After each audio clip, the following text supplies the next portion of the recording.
It is a pretty late start for the boat race this year. Only 3 times in the last 50 years has it been scheduled any later in the day than this. Not quite so bad for those involved in the reserves race, which went off a little earlier and has just finished in victory for Goldie. That is the Cambridge reserves for the 2nd year in a row. They increased their lead in that series to 27-15. But light blue shouldn't get too carried away. On precisely half of the previous 26 occasions Goldie have won, the Cambridge blue boat has not. And so to the course, a stretch of the River Thames, which, whilst always the same, is perpetually changing. Tim Foster, Wayne Pommen with your last-minute guide. OK, so the crews will line up. Oxford will be on the left, Cambridge on the right. Just the other side of Putney Bridge, the crews will start and look to get that early advantage when the water's good. Cambridge will have the inside of the first bend, would look to maybe get their noses in front at Craven Cottage. Up through the milepost, the river is straight for a little while. The 2 crews will get a chance to test their speed past Hare's Depository before the bend turns around to the Surrey side. Under Hammersmith Bridge, 2nd lamppost from the left. Bend continues around in Oxford's favour, and this is where the river could start to really get rough. Piling through this rough water here, the crews still on that Surrey bend, so Oxford's advantage. We come up to Chiswick, which is the island on the right-hand side. You might well see some of these crews pulling over to the side of the river to get more shelter. Past the bandstand, there's only a short distance to go. Barnes Bridge is 3 minutes from the end. If we're lucky, the crews will still be side by side here, and it will be one of the all-time classic races. Here the crews are sprinting flat out, fast as they can, hoping the conditions are good enough to let them get a clean finish, and all that matters is who gets there first. So that is the challenge ahead, but at least as grueling a part of the boat race process is making one of those 8s. To win it, you've got to be in it. These are the guys whose privilege it is to have been picked for the race. In the Oxford bow, the roots of the race, a genuine English undergraduate, Robin Edgman-Frey. He is the youngest, now the lightest man in the race. It is Colin Smith. The 3-seat, and Tom Parker makes it 3 Brits in a row for Oxford. And now 2 Americans, the engagingly jovial Paul Daniels, current world champion, and the most powerful man on either side, Jamie Schroeder, a simply awesome specimen. 2 Canadians, the passionate president, Barney Williams, what a competitive example he sets. And then the oldest dark blue, Jake Wetzel, uncomplicated and very, very strong.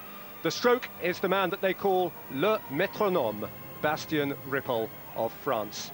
And all of that is steered and cajoled by an English cox, Sebastian Pearce. Now, Cambridge, and their bowman, as last year, is the vocal American Luke Walton, a joker but serious today. Leader by nature and example, the president is Tasmanian medic Dr. Tom Edwards. And now the 3 Germans, oldest in the race, former world champion Dr. Sebastian Thormann. Then the motor, the monster, Torsten Engelmann, the heaviest man in either boat. Sebastian Schulte next. His coach describes him as the classic number 5, the engine room. Then Kieran West, MBE, Olympic champion, former president, 2 boat race wins behind him. And still 22, Tom James, the youngest light blue, yet it is his 3rd boat race, which leaves the Canadian specialist stroke, Kit McDaniel, a feeler of the rhythm, called again this year by the cox Peter Rudge, the 5th of these 9 back from 2005. Between them, 10 Olympians, 15 with World Championship experience. Between them, almost nothing. Cambridge, 9 ounces a man heavier, 1 centimetre a man taller, just more than 1 year a man older. For most of the winter, Riverside Gossips has tended to make Oxford the marginal outsiders, but they made mincemeat of a top-rate Italianate a fortnight ago. Simon Harris is our umpire today. He has rowed the race twice in light blue. He has umpired it twice neutrally, and on all 4 occasions, Oxford have won. Oxford, who won the toss for the first time since 1998, pushing Cambridge there out to the Middlesex side, but Middlesex was the station chosen by Cambridge a year ago. Just sit and relax. And so as ever, the question, when will the pivotal moment come? 3 years ago, the race was decided by the very last stroke. Last year, perhaps by the very first one. Almost every point on the race can claim at some point in the history of it to have been the decisive point. the point of the clash or the court crab, the point of the disrupted rhythm. Okay, both crews get ready to The roll. brilliant tactical Cox's call, and Simon Harris is calling them to order now. Genuinely, unreservedly, both crews believe they will win. One of them is about to be wrong. Sebastian Pearce still has his hand in the air. That means that he and the Oxford 8 are not ready, and the same can be said Oxford ready. of Peter Rudge. Down goes the hand. Ready. Attention, go! And they are away.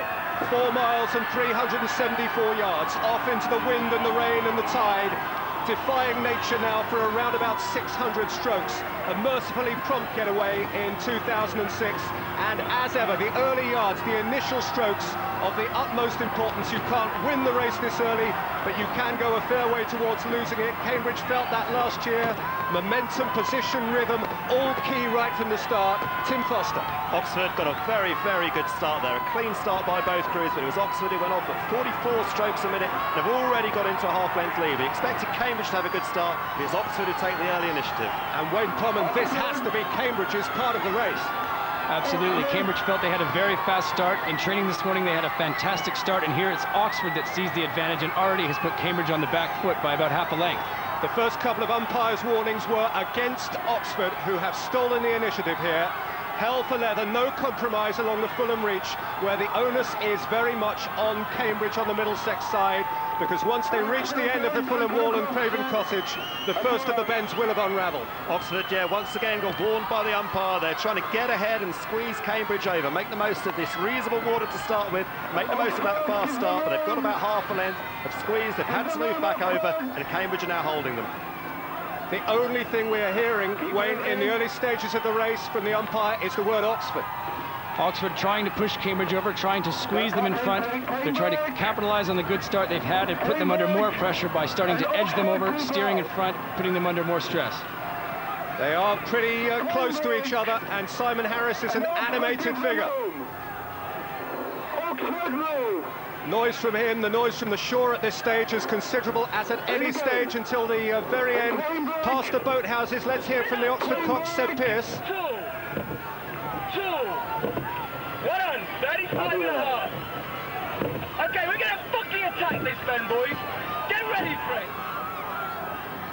Seb Pearce exhorting the Oxford boat to find its rhythm, and they have settled into a rhythm now. And who are you finding the better to watch, boys? At the moment, Oxford definitely have the advantage. They've been aggressive, they were punchy out. Both crews are now looking to find that rhythm. I think Cambridge are edging back and are now starting to get the benefit of the inside of this bend. Was half a length, Cambridge I think now bringing it back to about a third of a length difference. Past Craven Cottage, where an hour or two ago Cambridge won the varsity football match by 1-0. 2/3 of the first mile complete. Tradition dictates now that they're past the Fulham Wall. The race is valid. Blues are awarded. And now the competition for the stream really intensifies.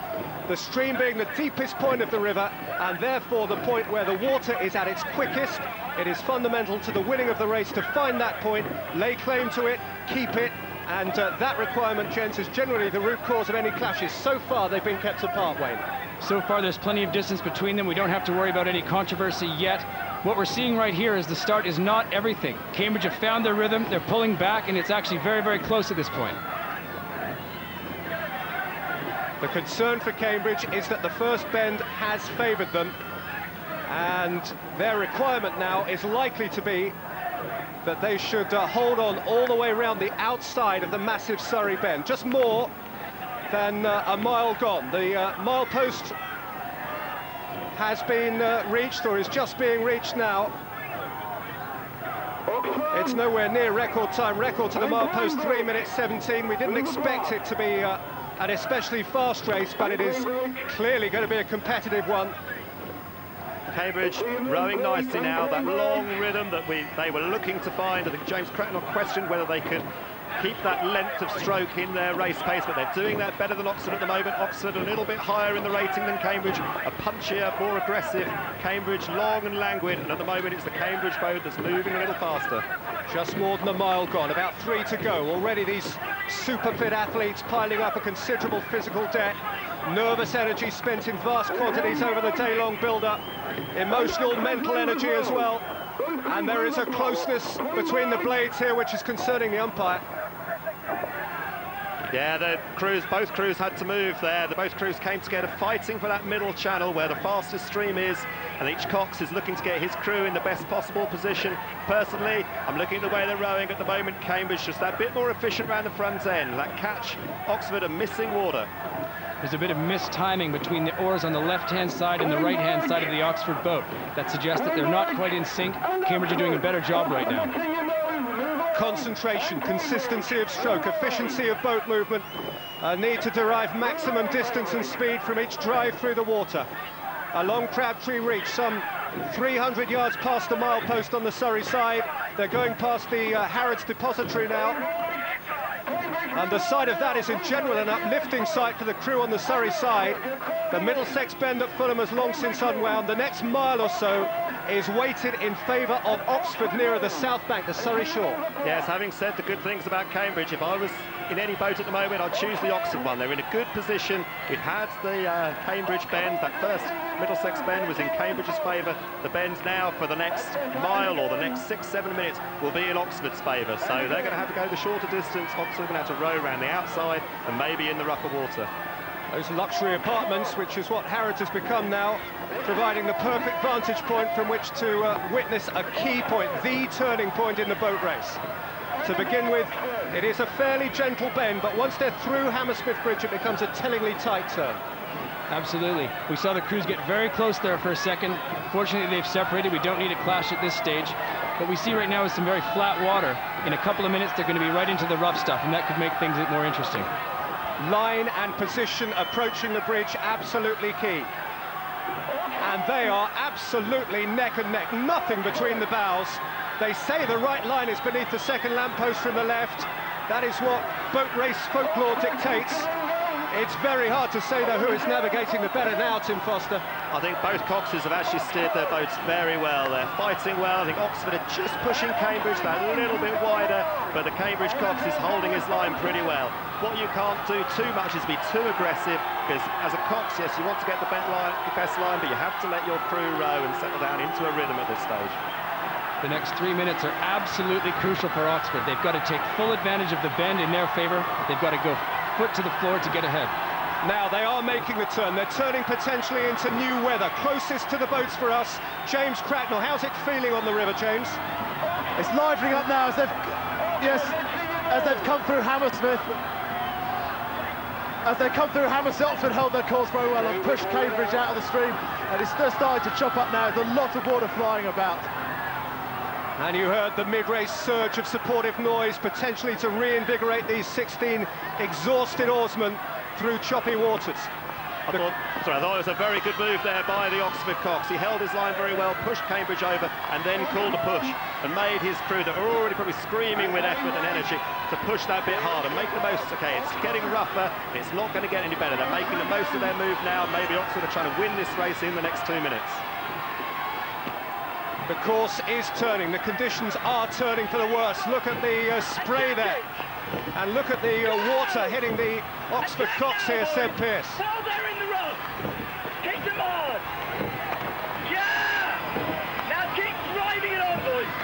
Drive it on! And the requirement from Seb Pearce there to attack them while they're in the rough.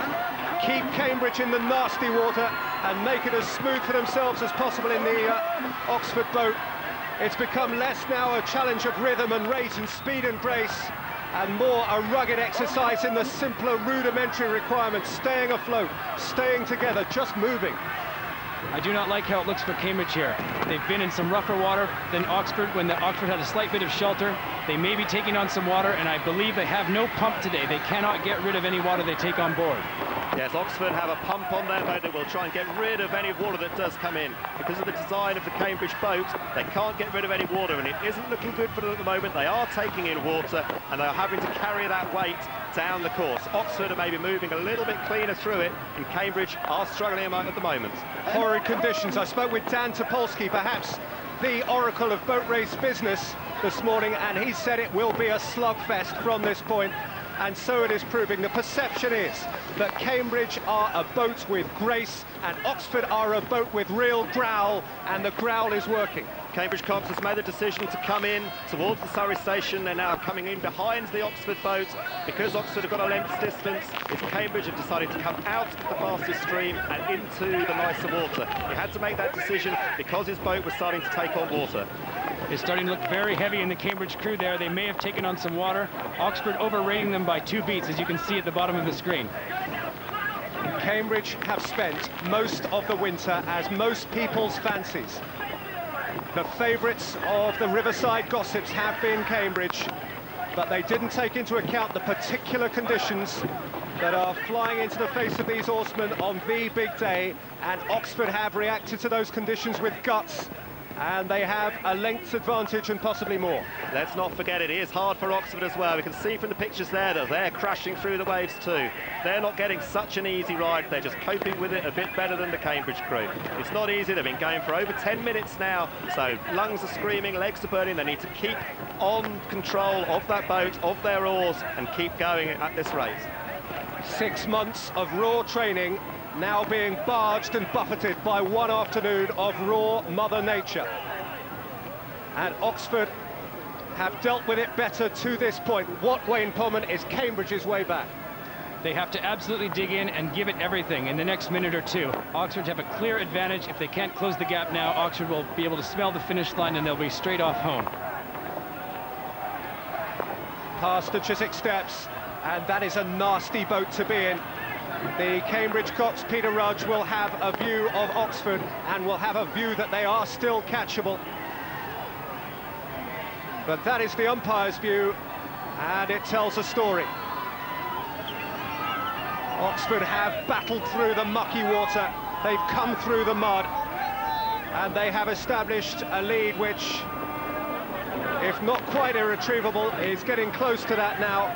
Only 13 times in the history of the race has the crew trailing at Chiswick steps come back to win it. The key point now for Cambridge, especially their Cox Peter Rudge, is to keep his crew in this race.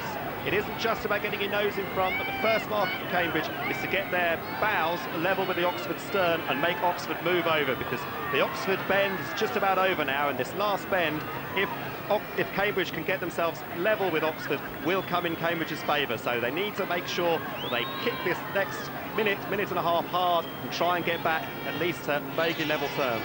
Cambridge haven't won it from behind at this stage since 1961. Oxford did it in 2002, again thrillingly in 2003. It's starting to look a bit panicky in the Cambridge crew. You've got 5 men in that boat who lost last year, were absolutely determined not to lose it this year. There's people starting to look around, rhythm starting to break down. If they can't recover this soon, that's going to be over for them. Down onto the river again, and James Cracknell. James. Cambridge took in a lot of water in that bit down Chiswick. They're probably carrying probably 30 or 40 extra kilos than Oxford, and they're going to struggle now. Into Corney Reach, up past Duke's Meadows. The bandstand will be upcoming soon on the Middlesex side.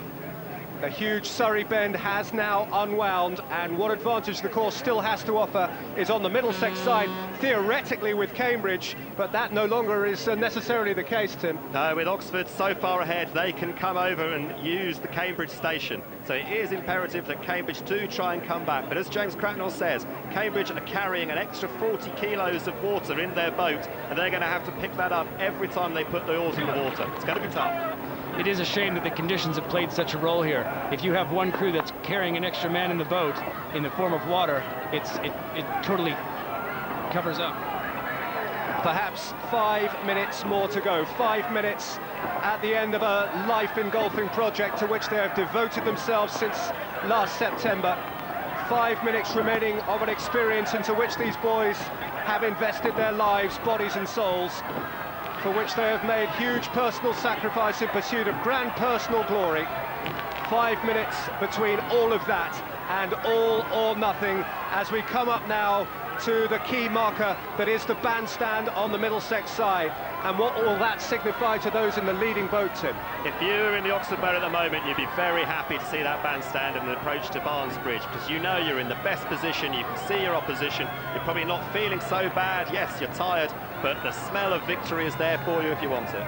Cambridge will start to know that the race is probably lost for them. Only Pete Rudge can see the Oxford crew. The Oxford are far enough ahead now that the Cambridge crew cannot even hear them, and they just have to believe that they can keep in the race.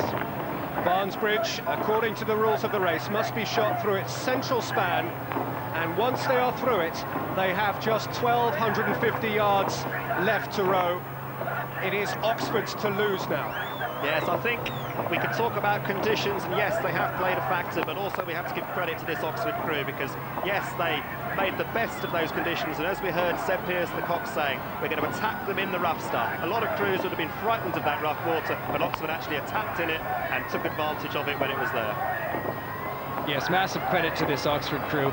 We thought Cambridge had the faster start. Oxford put them under huge pressure in the first few minutes of the race, never let them get comfortable, and when the conditions were rough, it was Oxford that handled them better. It is just awful to be in the trailing boat at this stage of the race.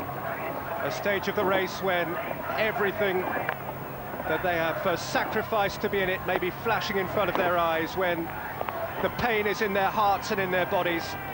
4 years ago at this point, Cambridge were half a second up and Oxford went on to win it. Every other race since the war has been won by the leader at Barnesbridge, and Cambridge haven't overtaken Oxford after this point since 1921. The water remains rough. Is it rough enough, though, James Cracknell, to alter the result? No, it's probably going to make things even worse for Cambridge. Their boat's very low in the water, and they're clipping nearly every wave. Oxford are just rowing serenely off into the distance. I spoke to Barney Williams just before he went out onto the river this afternoon, and his words were, prepare yourself for something special. And in fairness, Oxford, against the odds, the marginal odds, have indeed achieved something special through nasty white horses. Less a gliding boat, more a bucking bronco at times, but they have shown strength of character and strength of technique, which has held up under this pressure. Yes, it's not easy at all in these conditions. We can see the pictures of the Cambridge boat. Things are getting worse, because the more water they take on, the lower their boat then sits in the water, so they're more likely to take on even more. But that Oxford boat, yes, it's been just as rough for them, and I think, yeah, we have to make sure we do give them the credit that they rode over the top, they punched their way through it, and they got their bows in front and still raced hard despite whatever else happened around them. Yes, Cambridge has gotten themselves into a situation where it's a downward spiral. The water they have in the boat makes them sit lower. That makes it even easier for more water to come in, and it just gets heavier and heavier and heavier. It's very discouraging.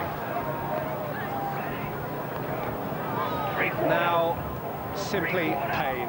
Endurance, fortitude, strength of spirit. That is all that remains for Cambridge. That is a view from somewhere close to Mortlake Brewery, across from the Surrey side to the Middlesex side. It is around about the 4-mile mark. 6 relentlessly tough months of their lives, 4 impossibly draining miles of the river, and now the unforgivingly black and white, all or nothing moments which establish whether it has been worth it. Pain or glory, win or lose, abiding memory or enduring nightmare. It is going to be Oxford, and these are horrid moments in the Cambridge boat. I had the experience of being behind at this stage of my boat race, and it's horrible. You just don't want to be there. It feels so much worse because you're losing. If you're up, pain goes away. These Oxford boys can smell the finish line now. They know they've done it. It will take a miracle for Cambridge to win the race. They can just smile and take the last few strokes to the line. There had been talk of a sinking today. That hasn't come to pass. It has been a clean race through dirty water. Credit to both coxes, both crews for that. On boat race day, there is winning and there is very little else. And the winners of the 2006 boat race are Oxford University. The pre-eminent colour beneath the slate grey sky of boat race day 2006 is dark blue. 18 minutes, 24 seconds. Oxford win for the 4th year in 5, for the 2nd year running, to move now to within 5 wins of a dispirited Cambridge in the age-old series. A special achievement from an almost entirely reconstructed crew, based, yes, on the heart and soul and strength and nous of their huge-hearted president, Barney Williams. How proud wife and child will be of him, but also on the mental and physical capacity of oarsmen who stepped into the seats of last year's giants and matched them. For Cambridge and their new coach, a nasty feeling of deflation. But think how it feels to be one of those excellent eccentric Englishmen, Robin Edgman-Frey and Tom Parker. Colin Smith horribly beaten with ISIS last year. The North Americans in the engine room alongside Williams, the monster Schroeder, and either side of him, Daniels and Wetzel. All of them along with their late call-up Cox, Sebastian Pearce. First-time participants and first-time winners. A final interpretation from you, Tim Foster. I think, well, congratulations to the Oxford crew. They were very punchy, aggressive. It wasn't always pretty, but it wasn't the conditions that were going to allow you to kind of make a dressage. They went fast through the roughest part of the water, roughest part of the course, and that was what won the race. Fantastic achievement, well done.